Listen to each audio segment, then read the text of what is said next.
ओम श्री गजाननाय नमः। ओम श्री परम गुरु चरण कमलेभ्यो नमः। श्री सीतारामाभ्यां नमः। ओम श्री अंजनी नंदनाय नमः।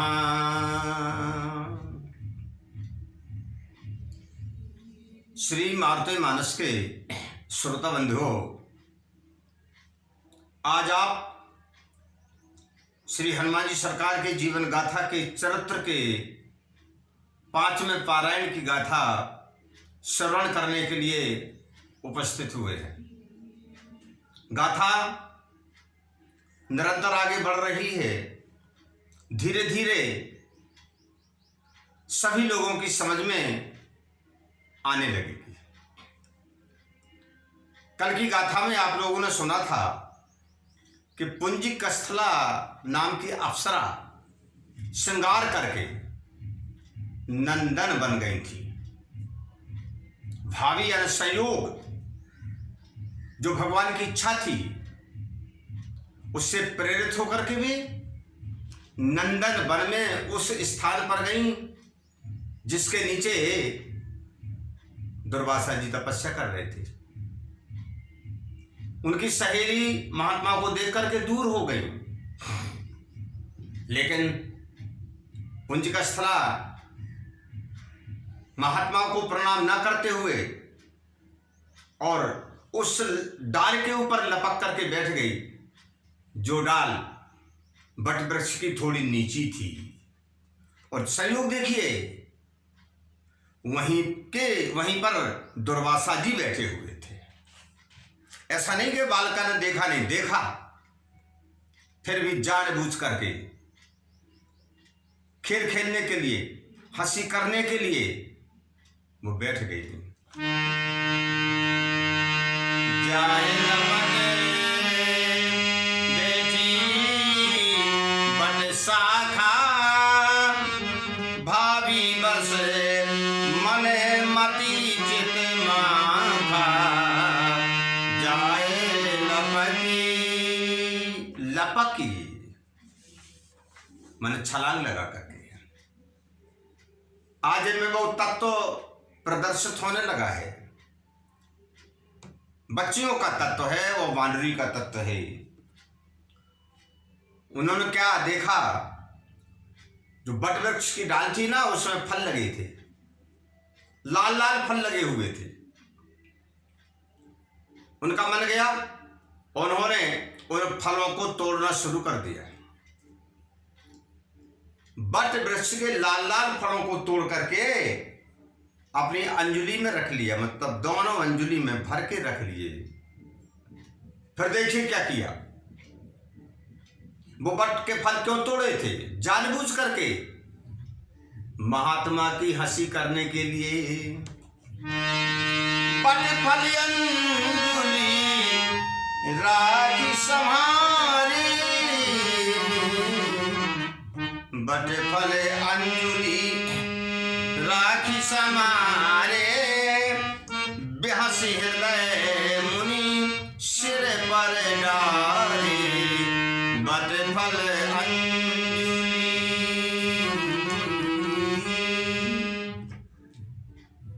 उनको अंजलि में रख करके और एक साथ महात्मा के सिर के ऊपर डाल दिए। जब सिर के ऊपर कुछ गिरता है तो फिर आदमी को अपने आप पता चल जाता है। दुर्वासा जी को लगा कि मेरे सिर पर कुछ गिरा है। उनका नाम संसार में क्रोधी मुनि के रूप में जाना जाता है, श्राप देने वाले मुनि के रूप में जाना जाता है। शास्त्रों में ज्यादा से ज्यादा श्राप मिलेगी तो दुर्वासा की। दुर्वासा ने गुस्से में अपने नेत्र खोले। क्रोधी मुनि निज लोचन खोले, निरखी बालिका कछु नहीं बोले, निरखी बालिका कछु नहीं बोले।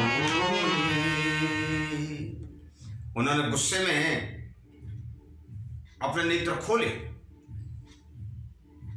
लेकिन जब देखा कि एक बच्ची है, एक बच्ची के रूप में देखा, बच्ची तो थी, अविवाहित किशोरी के रूप में थी, कुछ नहीं बोले। अपने नेत्र उन्होंने बंद करने का विचार किया तो देखो भाभी कहती है, भाभी मन में प्रेरणा देती है, प्रेरणा के द्वारा मन में विचार आया और वो चढ़ाने लगती है, चढ़ाने लगती है महात्मा को। और पता है कैसे चढ़ाया? चढ़ाने के तरीके होते हैं, जैसे एक बांदरी दूसरों को देख करके मुंह बनाती है ना, ठीक उसी प्रकार से मुंह बनाकर चढ़ाने लगी। यह बात दुर्वासा को ठीक नहीं लगी, फिर भी पुनि हंसे बाल बिलो की ऐसे, बाल के लीकर बानी जैसे। बंधुओं, फिर भी महात्मा के मन में कोई क्रोध नहीं आया, बच्ची हो गई। उनके मन में फिर भी कोई विचार नहीं आया, बच्ची हो गई।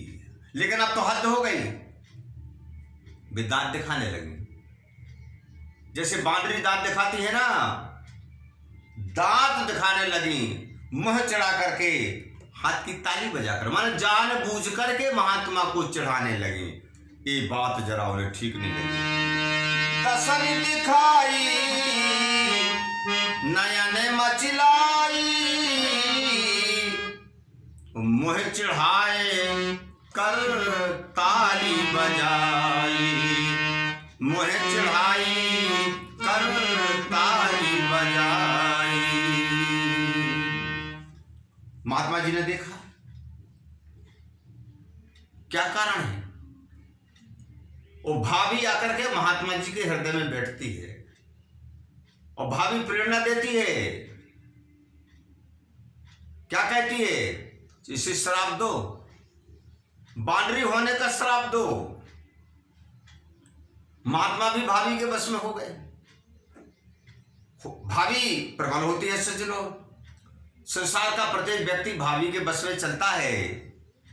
देखिए क्या होता है। देखत मुनि मने उपजु क्रोधा, भाभी बसे नासिउ सब बोधा। देखत मुनि, बोध कहते हैं जिसको, ज्ञान को। महात्मा जी का ज्ञान समाप्त हो गया, ऐसा क्रोध उत्पन्न हुआ कि उनका ज्ञान समाप्त हो गया। बात सही है, यही बात गीता में भगवान कृष्ण ने कही है।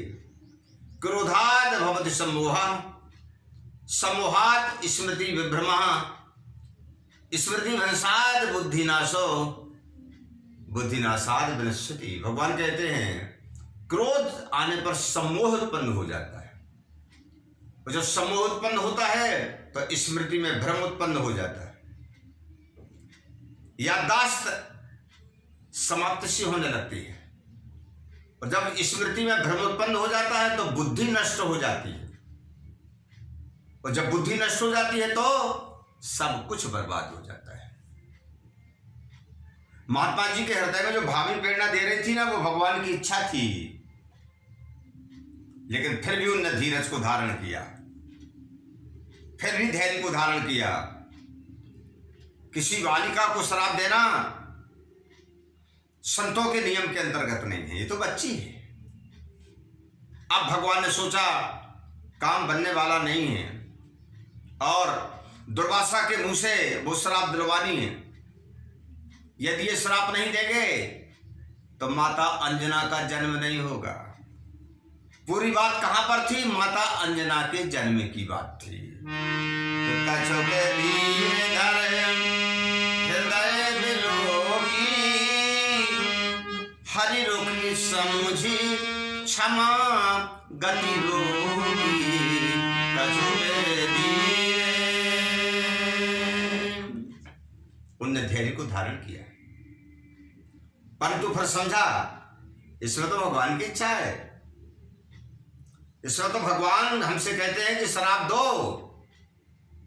समझ गए, मन में परब्रह्म परमात्मा को प्रणाम किया, बोले प्यारे प्रभु, यदि मेरी वाणी से ही ये चरित्र होना है, आपने चरित्र का प्रमुख सूत्रधार यदि मुझे ही चुना है, तो प्रभु जैसी आपकी इच्छा। क्या करते हैं, नेत्रों को खोला, जटाओं को हाथ में लिया और फिर खतरनाक कठिन श्राप दे दिया। नयन उघारी जटा कर लीनी, तो फिर कठिन श्राप पुंज कही दीनी, कठिन श्राप पुंज कही दीनी।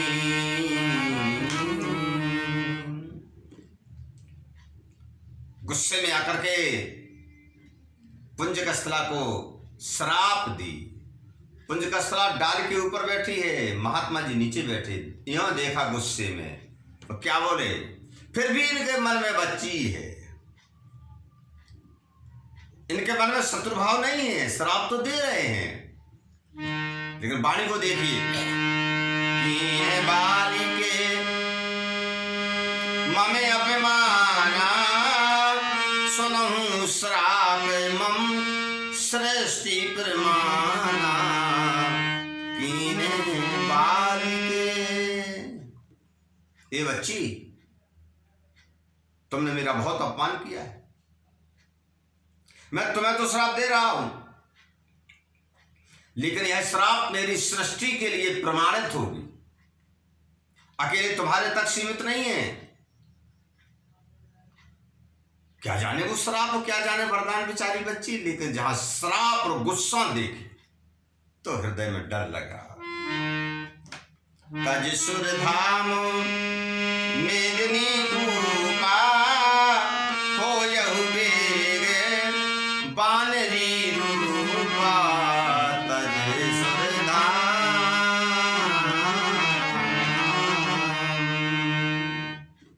मेरी श्राप है कि तुम देवताओं का स्थान त्याग दोगे और बहुत जल्दी इस पृथ्वी के ऊपर एक बानर कुल में जन्म लोगी, बानरी जैसा तुम्हारा रूप होगा।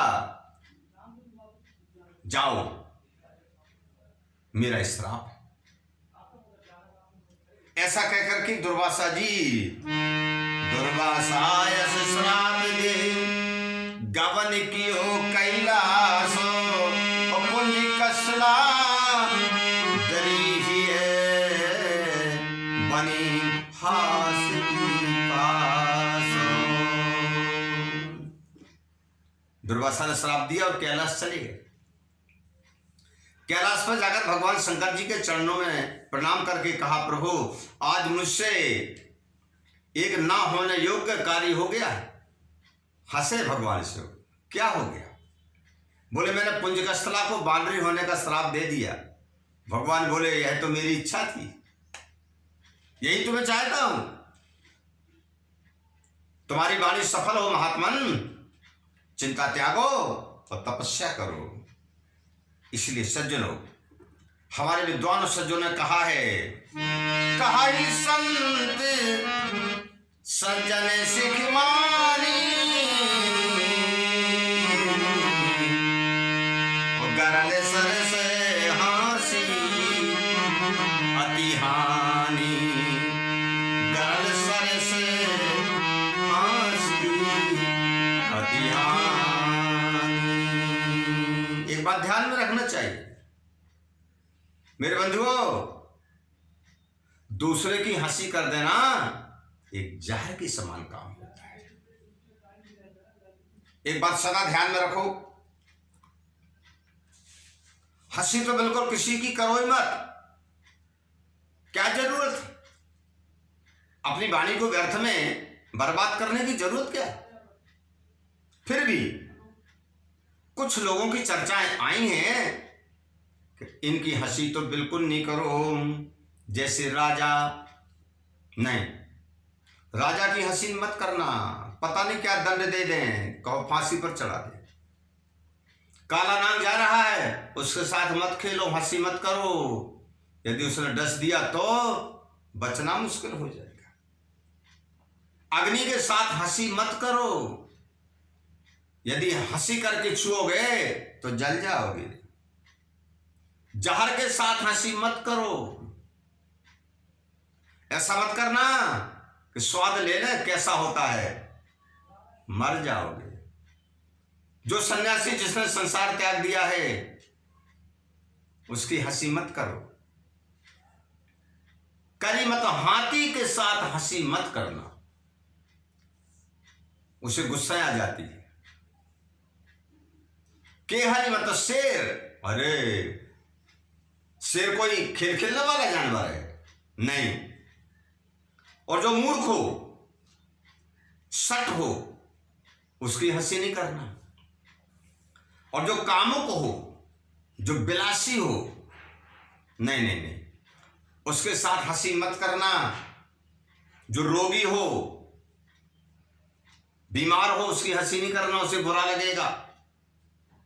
जो पतिव्रता स्त्री हो, उसके साथ भी हंसी नहीं करना। और जो कुपूत हो, माना जो आचरण विहीन लड़का हो, उसके साथ हंसी नहीं करना। नहीं। और जो जुआ खेलने में ज्यादा जुआ खेलता हो, जुआड़ी हो, अरे भैया उसके साथ भी हंसी नहीं करना। शिक्षा दोगे वो तुमसे लड़ जाएगा। मैं व्यंग नहीं करता, लेकिन फिर भी शिक्षा है। यदि परमात्मा ने किसी की एक आंख खराब कर दी है, उसकी हंसी नहीं करना, उसे बहुत गुस्सा आएगी। जो मूर्ख हो, जिससे कोई ज्ञान नहीं हो, उसकी हंसी नहीं करना। और जो उपद्रवी हो, जिसका काम है उपद्रव करना हो, नहीं नहीं नहीं नहीं, उसकी हंसी नहीं करना। देखिए, नृप यही गरल आगे ने सन्यासी, करी के हरि सठ काम विलासी, रोगी सती कुपूत अनारी, काने खोरे अबोध अनारी। ऐसे और भी हैं, उनको अपने हृदय में गुन लेना। और अनेक चित गुण लीजे, इन सन्हास कबहु नहीं कीजे। और अनेकन,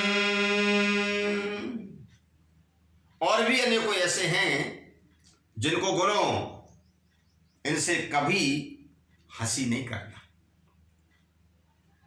कुंज का स्थला कि आज हंसी गले की फांसी पड़ गई है। यद्यपि इस शरीर में तो उसे कष्टदायक थी वो श्राप, लेकिन उसके जीव के लिए परम सौभाग्य की बात थी। डर के भागी सखियों ने कहा, देखो हमने बहुत रोका था, बात नहीं मानी तुमने। भाग करके अपने इंद्रलोक गई, वहां पर चर्चा हो गई, सभी लोग समझने लगे। सभी ने कहा तूने अच्छा नहीं किया। लेकिन देखिए समय आ गया, कुंजी कसरा सो तनु त्यागी, भई बानरी अति बड़े भागी, कुंज कस्तला। सजरो, ये गाथा माता अंजना के चरित्र की गाथा है।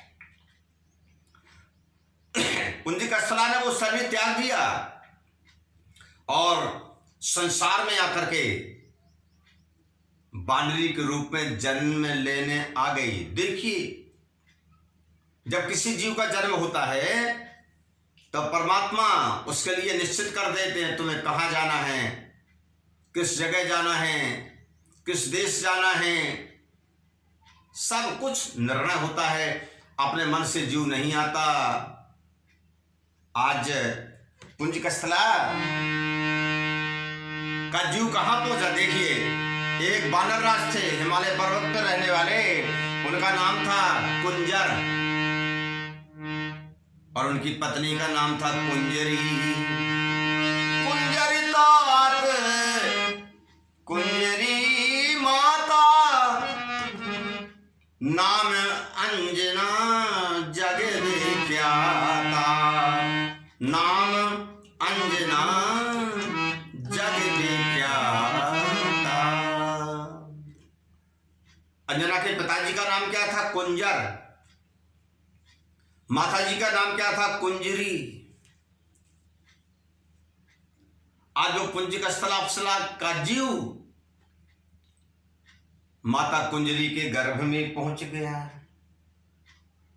लेकिन फिर भी ऐसा नहीं है कि उन्होंने परवश में शरीर प्राप्त किया हो, नहीं। परमात्मा ने उनसे पूछा, कैसा रूप चाहोगी? उन्होंने जैसा रूप बताया वैसा ही रूप मिला उनको। ये भी बड़ी विचित्र बात है। जीव परवश में रहता है पर माता परवश में नहीं आई।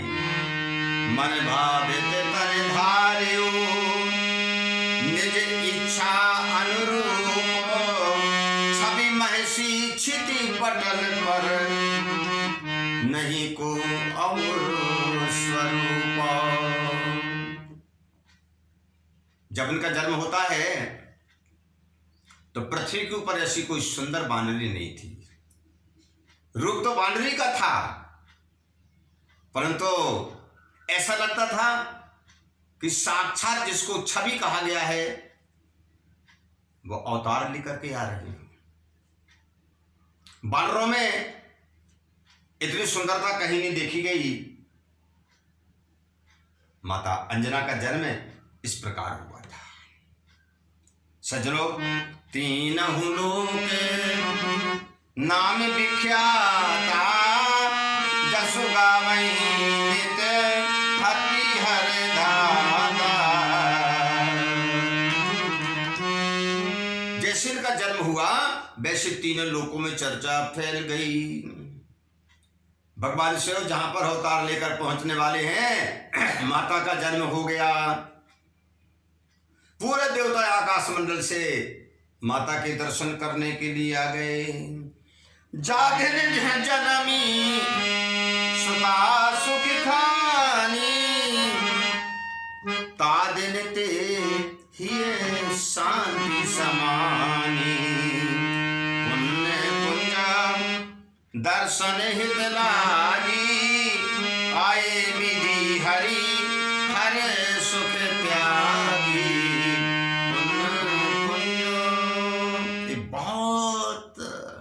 अच्छी बात है। जब जन्म होता है तो पूरे देवताओं में चर्चा फैल गई। नारद जी ने जाकर भगवान ब्रह्मा जी से कहा, ब्रह्मा जी ने जाकर भगवान विष्णु से कहा, विष्णु भगवान कैलाश गए, भगवान शंकर जी से कहा माता का जन्म हो गया है, दर्शन करने के लिए चलना है। आज तीनों देवता दर्शन करने के लिए आए। देखने में वो बच्ची शिशु थी अभी ना, लेकिन तीनों देवता दरवाजे पर खड़े हैं। कुंजर समझ नहीं पाए। कुंजर पूछते हैं, अरे बता दो प्रभु आप कहाँ के आए। कुंजर पूछते हैं, मैं आपको पहचानता नहीं हूं, बताइए आप कौन, कहां से आए हैं, कहां से आए हैं। ना बानर है ना कोई नर है, ना ही मनुष्य के जाए। बता दो प्रभु आप कहां के आए। तीनों देवता मंद मंद मुस्कुरा रहे हैं। माता के चरणों में जाकर प्रणाम किया है। और बहुत बड़ा आश्चर्य हो गया उनके लिए। तो इतने में बीणा बजती हुई देव ऋषि पधार गए और देव ऋषि ने कुंजर को एकांत में बुलाया, बानरराज मेरे पास आइए। ये ब्रह्मा जी हैं, ये विष्णु जी हैं और ये शंकर जी हैं। हाँ, तुम्हारे यहां जिस पुत्री का जन्म हुआ है ना, इनके गर्भ से भगवान शिव अवतार लेकर आने वाले हैं। चरणों में गिर गए। आज हमारे भाग जाग गए प्यारे प्रभु, जिनके दर्शन करने के लिए मनुष्य जीवन भर तप करता है, नहीं मिलते। आज वो परमात्मा मेरे घर बिना बुलाए आ गए हैं। देवताओं ने माता को प्रणाम किया, करी प्रणाम आत्म मन फूले, घरी तन मन भूले। जब तीनों देवताओं ने आकर के प्रणाम किया तो देवराज इंद्र ने सोचा हम क्या करें, हमारा क्या कर्तव्य बनता है। आकाश मंडल से उन्होंने कल्प वृक्ष के फूलों की वर्षा प्रारंभ की। सुरपति सुमन माल बरसाए और अति आनंद मृदंग बजाए, अति आनंद मृदंग बजाए। इंद्र का स्वभाव है जब कोई अच्छा कार्य होता है तो अपने हाथ से मृदंग बजाते हैं। इंद्र को मृदंग बजाने का बहुत शौक है। फूलों की वर्षा की और मृदंग बज गया। जैसे देवराज इंद्र ने मृदंग बजाया वैसे अपने आप पूरी प्रकृति के बाजे बज गए।